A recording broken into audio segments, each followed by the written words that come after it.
అను పేరు పెట్టుతూ అనెను. చిన్న ప్రార్థన చేద్దామండి. ప్రభుత్వంలో దయచేసి తలలు ఉంచండి.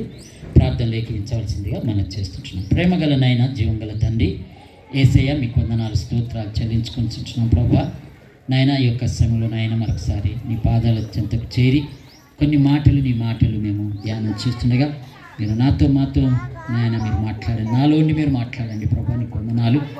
ప్రభా మరి వచ్చిన మా ప్రియులందరికీ క్షేమము మేలులు కలిగినట్లుగా మాట్లాడండి. ప్రభా మరి ముఖ్యంగా ఈ ప్రోగ్రాం అంతటిని అరేంజ్ చేసిన దాసులు జోసఫ్ అయ్య గారిని బట్టి నాయన వారికి సహకరిస్తున్న ప్రతి ఒక్కరిని బట్టి వందనాలు. ప్రతి ఒక్కరిని పేరు పేరు వరుసను దీవించి నీ మేల చేత నింపమని ప్రార్థిస్తూ ఈ సమయంలో మీరే మాతో అందరితో మాట్లాడమని యేసుక్రీస్తు నామములో ప్రార్థించి బ్రతిలాడి వేడుకొంచున్నాం తండ్రి. ఆమేన్. ఆమేన్. ఆమేన్. ఆమేన్. మంచిదండి, దేవునికి స్తోత్రములు. ఈ యొక్క సమయంలో దేవుడు మనకు అనుగ్రహించిన ఈ చక్కటి సదవకాశాన్ని బట్టి మరొకసారి కృతజ్ఞతలు చెల్లిస్తున్నాను. ఈ దినము మనందరికీ తెలిసిన విధంగా మనకు చక్కటి డెకరేషన్తో మరి కార్యక్రమాన్ని అంతటిని కూడా అరేంజ్ చేసి మరి ఈ యేసుక్రీస్తు జన్మదిన వేడుకలను విజయవంతంగా, దీవెనకరంగా, క్షేమకరంగా, అలాగే మనకు మేలుకరంగా ఉండడానికి కొరకు ఈ ప్రోగ్రాం ఏర్పాటు చేసిన బిడ్డలందరిని బట్టి దేవునికి వందనాలు చెల్లిస్తున్నాం. అలాగే వచ్చిన మిమ్మల్ని అందరినీ కూడా దేవుడు ఆశీర్వదించును గాక. ఇక్కడ మనం చూసినట్లయితే యేసుక్రీస్తు ఎలాగ జన్మించాడు, ఎందుకొరకు జన్మించాడు, ఏ ఉద్దేశం చేత జన్మించాడు, ఏ ఉద్దేశం కలిగి ఈ లోకానికి వచ్చినాడు అనేది మనం ఆలోచన చేసినట్లయితే యోసేపునకు ప్రదానం చేసిన తర్వాత మరియా అనేట ఆమె యవనస్తురాలు ఉన్నది. యవనస్తురాలకును యోసేపుకు ఇద్దరు యవనస్తులు, వారిద్దరికి మరి ప్రదానం చేయబడ్డారు. వారిద్దరు ప్రదానం చేయబడిన తర్వాత వారు ఏకం కాక మునుపు పరిశుద్ధాత్మ దేవుడు మరియాను దేవుడు ఎన్నిక చేసుకున్నాడు. ఏ రకంగా అంటే ఒక తల్లిగా ఉండడానికి. ఈ లోకంలో ఎంతోమంది కన్యకలు ఉన్నారు, స్త్రీలు ఉన్నారు. అయితే మరి దేవుడు ఆ మరియను తల్లిగా ఎన్నిక చేసుకున్నాడు.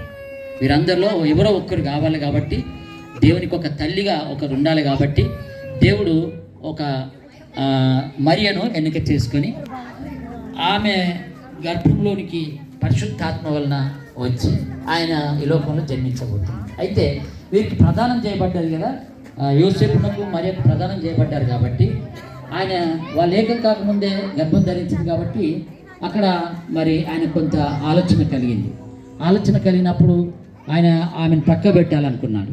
కానీ ఇక్కడ జరిగిన విషయం ఏంటంటే ఆ సమయంలో 20 వచనం, అతడు ఈ సంగతులను గురించి ఆలోచించుకుంటుండగా ఇదిగో ప్రభుదూత స్వప్నమందు అతనికి ప్రత్యక్షమై, దావీదు కుమారుడైన యోసేపు, నీ భార్య అయిన మరియను చేర్చుకుంటకు భయపడకు, ఆమె గర్భము ధరించినది పరిశుద్ధాత్మ వలన కలిగినది, ఆమె ఒక కుమారుని కనును, తన ప్రజలను వారి పాపం నుండి ఆయనే రక్షించును కనుక ఆయనకు యేసు అను పేరు పెట్టుదు అనెను. ఇక్కడ ఒక విషయం గమనించాలి. యోసేపుకు దేవదూత పరలోకం నుండి ప్రత్యక్షమై ఏమని చెప్తున్నదంటే, నీవు ఆమెను విడనాడకు, ఆమె ఏం తప్పు చేయలేదు, ఆమె పరిశుద్ధురాలు, ఆమెను దేవుడు ఒక తల్లిగా ఎన్నిక చేసుకుని ఈ లోకానికి వస్తున్నాడు. ఈ సంగతి నీకు తెలియదు కాబట్టి దేవుడే నన్ను పరలోకం నుండి భూమి మీదకి నీ దగ్గరికి పంపించినాడు అని దేవదూత మాట్లాడుతూ ఉండగా మరి ఆ స్వప్నం అందు ఏం చెప్తున్నంటే, మరి ఒక కుమారుని కంటది, ఆమె ఒక కుమారుని కంటది. ఆ కుమారుడు పుట్టేది ఎందుకొరకు పుడుతున్నాడంటే తన ప్రజలను వారి పాపం నుండి ఆయనే రక్షించును గనక ఆయనకు యేసు అను పేరు పెట్టుదువు అనెను.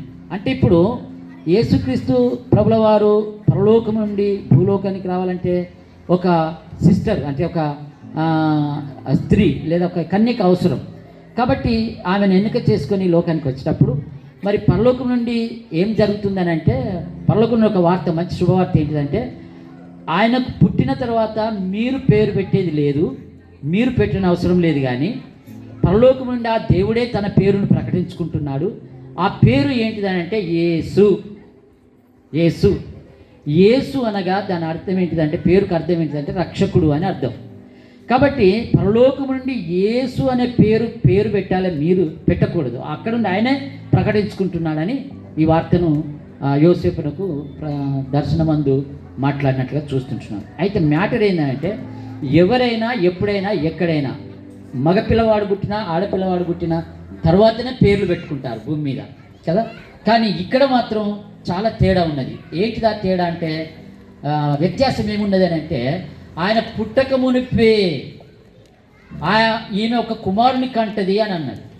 నిజంగా పరలోకం నుండి ఏ వార్త అయితే వాళ్ళు విన్నారో అదే రీతిగా కుమారుడే జన్మించినాడు.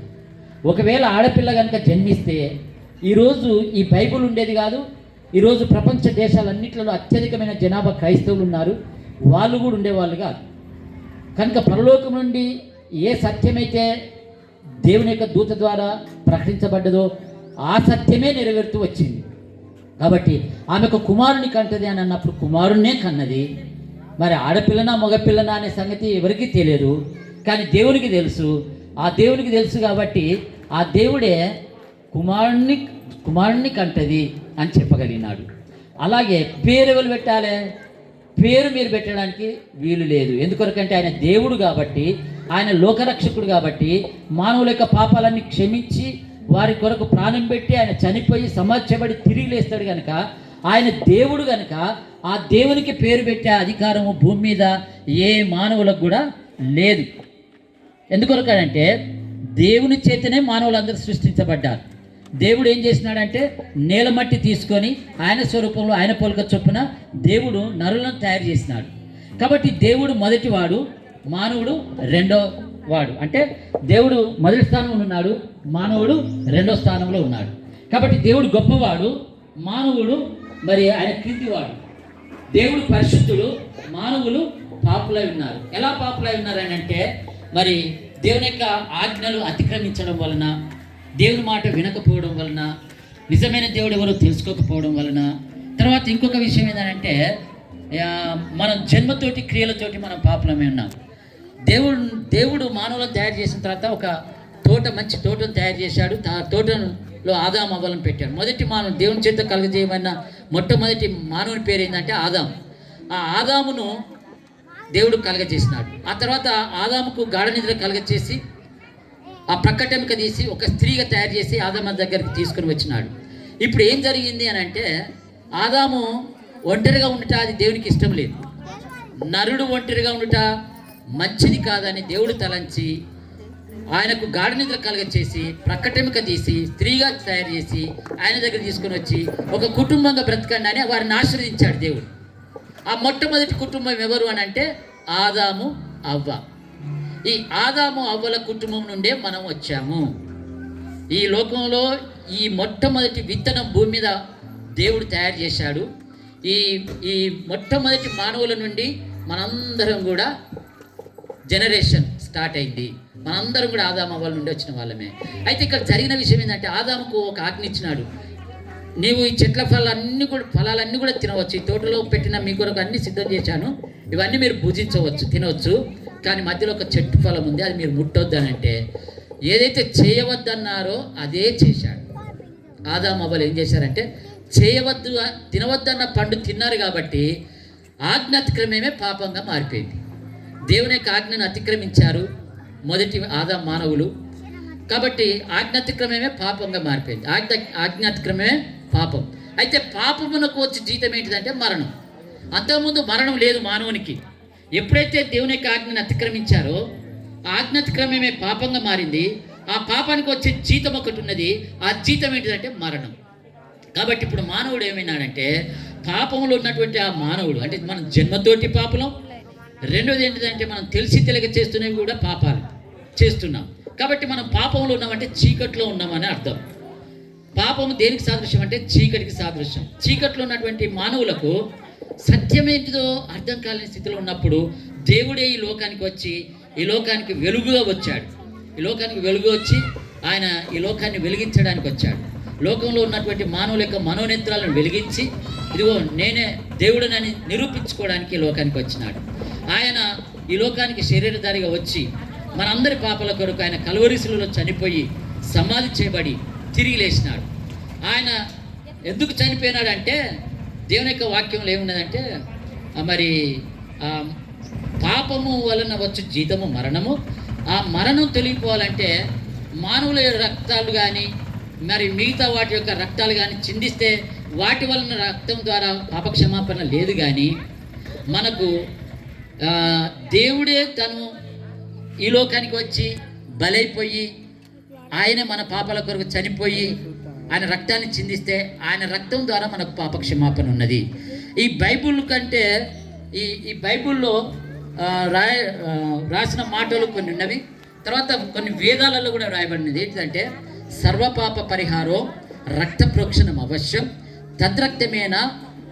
తద్రక్తమైన పరమాత్మ పుణ్యదాన బలియాగం. అంటే మానవుల యొక్క పాపాలు తొలగిపోవాలంటే రక్తం చిందించబడాలి. ఎవరు రక్తం చిందించబడాలి? తద్రక్తమేనా పరమాత్మ. ఆ రక్తం భగవంతుడిదై ఉండాలి. పరమాత్మ అంటే దేవుడు. ఆ భగవంతుడే ఈ మన పాపాల కొరకు ఆయన రక్తాన్ని చిందించాలి. కాబట్టి ఎవరైతే ఏ భగవంతుడైతే మన కొరకు రక్తం చిందించి మరి మన కొరకు ప్రాణం పెట్టి చనిపోయి సమాధ్యపడి ఏ దేవుడైతే లేస్తాడో ఆ దేవుని నమ్మిన వారికి పాపక్షమాపణ ఉన్నది. కాబట్టి ఎవరు ఈ కార్యం చేశారని అంటే యేసుక్రీస్తు ప్రభుల వారు మాత్రమే ఈ కార్యం చేశాడు. సర్వపాప పరిహారం రక్త ప్రోక్షణం అవశ్యం తద్రక్తమేన పరమాత్మ పుణ్యదాన బలియాగం. ఆ దేవుడే తాను పుణ్యకార్యం చేయాలి. లోక కళ్యాణ రక్షణ కొరకు మానవులు పాపాలు క్షమించబడడానికి కొరకు ఆయనే బలైపోయి ఆ దేవుడే బలైపోయి ఆయన రక్తాన్ని చిందిస్తే గనక మన పాపాలు క్షమించబడవు. కాబట్టి ఆయన అందుకొరకు ఈ లోకానికి వచ్చి ఆయన మన పాపాల కొరకు బలైపోయి చనిపోయి సమాధ్యపడి తిరిగి లేచినాడు. తిరిగి లేచిన తర్వాత ఆయన సమాధి ఇప్పటికీ నేటికి తెరవబడి ఉన్నది. కాబట్టి ప్రపంచంలో అత్యధికమైనటువంటి జనాభా ఏది ఉన్నదని అంటే క్రిస్టియానిటీ. అనేక దేశాలన్నీ కూడా యేసు ప్రభువుని నమ్ముకొని మారుమనసు పొంది రక్షించబడి పరలోక రాజ్యానికి వారసులు అవుతున్నారు. కాబట్టి మనం కూడా యేసు ప్రభువుని నమ్ముకుంటే మనకు కూడా పాప క్షమాపణ ఉంటుంది, నరకం తప్పుతుంది, పరలోక రాజ్యం దొరుకుతుంది. ఎంత భాగ్యం, ఎంత భాగ్యం, ఎంత ధన్యత ఇది. కాబట్టి ఈ మంచి అవకాశాన్ని మనం జారవిడ్చుకోకుండా దేవుని మాటలు ఇవి సత్యమైనవి. ఈ సత్యమైన మాటలు ప్రపంచమంతా లోకమంతా అంగీకరించింది. యేసు ప్రభు జన్మించినప్పుడు ఎవరు దేవుణ్ణి ఆరాధించినారంటే తూర్పు దేశపు జ్ఞానులే ఆరాధించారు. జ్ఞానులు వచ్చి యేసు ప్రభు దగ్గరికి వచ్చి సాగిలపడి నమస్కారాలు చేసి ఆయనను ఆరాధించారు. జ్ఞానులే ఆరాధించారంటే ప్రపంచంలో మేము కూడా దేవుణ్ణి ఈ యేసు ప్రభుని ఆరాధిస్తామని అనేక ప్రజలందరూ తెలుసుకొని యేసు ప్రభుని నమ్ముకొని యేసు ప్రభుని ఆరాధిస్తున్నారు. కాబట్టి దేవుని బిడ్డలారా మనందరం కూడా యేసునందు విశ్వాసం ఉంచితే పాప క్షమాపణ ఉంటుంది, నరకం తప్పుతుంది, దేవుని రాజ్యం దొరుకుతుంది. ఎందుకంటే ఇది తాత్కాలికమైనటువంటి జీవితం. నిలవరమైన పట్టణం మనకి ఇక్కడ లేదు. ఉండబోయే ఆ పరలోక రాజ్యంలో ఉండాలంటే ఈ లోకంలో ఉన్నప్పుడే ఆలోకం సంపాదించుకోవాలంటే దేవుడు ఒక మాట చెప్పినాడు. అదేంటంటే నేను ఒక మాట రెండు మాటలు చెప్పి నేను ముగిస్తాను. యేసు ప్రభు చనిపోయి తిరిగి లేచి ఏమన్నానంటే నేనే మార్గమును సత్యమును జీవమును, నా ద్వారా తప్ప ఎవడు తండ్రి యొద్దకు రాడు అని చెప్పినాడు. కనుక యేసుక్రీస్తు ద్వారానే పరలోక రాజ్యం చేరాలని యేసు ప్రభు చెప్పాడు. కాబట్టి ఆ మాటలు మీకు చెప్తున్నాను. తర్వాత ఇంకొక మాట చెప్పి నేను ముగిస్తాను. మరి ఎవరి వలనను రక్షణ కలగదు, ఈ నామంనే మనం రక్షణ పొందవలని కానీ ఆకాశం క్రింద మనుషులలో ఇవ్వబడిన ఏ నామమున రక్షణ లేదు అని చెప్పాడు.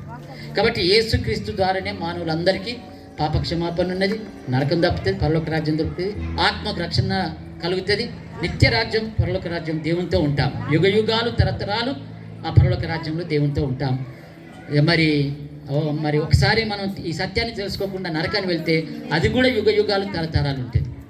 పరలోక రాజ్యం యుగ యుగాలు తరతరాలు ఉంటుంది, నరకం కూడా యుగ యుగాలు తరతరాలు ఉంటుంది. కాబట్టి మనం ఆ నరకంలో పడకుండా మనల్ని రక్షించడానికి ఆయన యేసుక్రీస్తు లోకానికి వచ్చినాడు, మధ్యవర్తిగా వచ్చి మనం రక్షించినాడు. కాబట్టి ఇప్పుడు క్రీస్తు యేసునందున వారికి ఏ శిక్షా విధి లేదని దేవుని యొక్క వాక్యంలో ఉంది.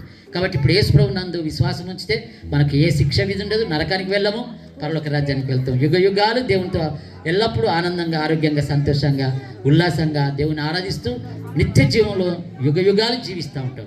కనుక అలా ఉండాలని ఈ క్రిస్టమస్ వేడుకల సందర్భంలో ఈ యొక్క ప్రోగ్రాం ఏర్పాటు చేయబడ్డది. మనందరం కూడా నశించి నరకాన్ని వెళ్లకుండా పరలోక రాజ్యానికి వెళ్ళాలని దేవుని యొక్క చిత్తమై ఉన్నది. అలా ఆయన చిత్తాన్ని జరిగించడం కొరకు మనం ముందుకు సాగుదాం. దేవుడి కొద్ది మాటలు మనందరి హృదయాల్లో నాటి ఫలింపచేయుగాక. ఆమేన్, ఆమేన్. ఈ సమయాన్ని జోసఫ్ గారికి అప్పగిస్తున్నాను.